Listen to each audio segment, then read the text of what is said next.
IPL 2025 mega option ముందల royal Challengers Bengaluru ఈ ముగ్గురు ప్లేయర్స్ని అయితే ఆల్రౌండర్స్ని టార్గెట్ అయితే చేశారు భయ్య. ఆ ఆల్రౌండర్స్ ఎవరో ఈ వీడియోలో అయితే చూద్దాం.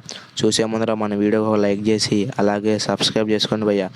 ఆర్సీబీ రిటర్న్ ప్లేయర్స్ వచ్చేసరికి విరాట్ కోహ్లీ, రజత్ పటిదార్, విల్ జాక్స్, మొహమ్మద్ సిరాజ్ని అయితే రిటర్న్ చేసుకున్నారు. అలాగే ఆర్టీఎం కార్డు వచ్చేసరికి ఎస్ దయాల్ అండ్ ఫ్యాబ్ డూప్లెసీకి అయితే వాడతారంట.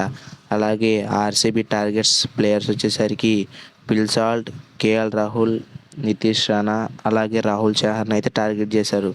ఇందాక మనం అనుకున్నట్టు ఆల్రౌండర్ కేటగిరీలో ఏ ప్లేయర్స్ని టార్గెట్ చేశారంటే శివం దూబే, నితీష్ కుమార్ రెడ్డి అలాగే మిచిల్ మార్ష్ని అయితే టార్గెట్ చేశారు ఆల్రౌండర్ కేటగిరీలో. అలాగే మెయిన్ బౌలర్స్ కేటగిరీలో ఇంగ్లాండ్ పేసర్ అయిన Mark Wood and Rahul Chahar, Delhi క్యాపిటల్స్కి ఆడిన ముఖేష్ కుమార్ని అయితే టార్గెట్ చేశారు. అలాగే బ్యాట్స్మెన్ విషయానికి వచ్చేసరికి కేఎల్ రాహుల్, నితీష్ రాణా, పిల్ సాల్ట్ని అయితే టార్గెట్ చేశారు. అలాగే నెక్స్ట్ ఇయర్ ఆర్సీబీకి ఏ ప్లేయర్ కెప్టెన్ ఉంటాడో కామెంట్ చేయండి. అలాగే మన ఛానల్ని సబ్స్క్రైబ్ చేసి మనకైతే సపోర్ట్ అయితే చేయండి భయ్య.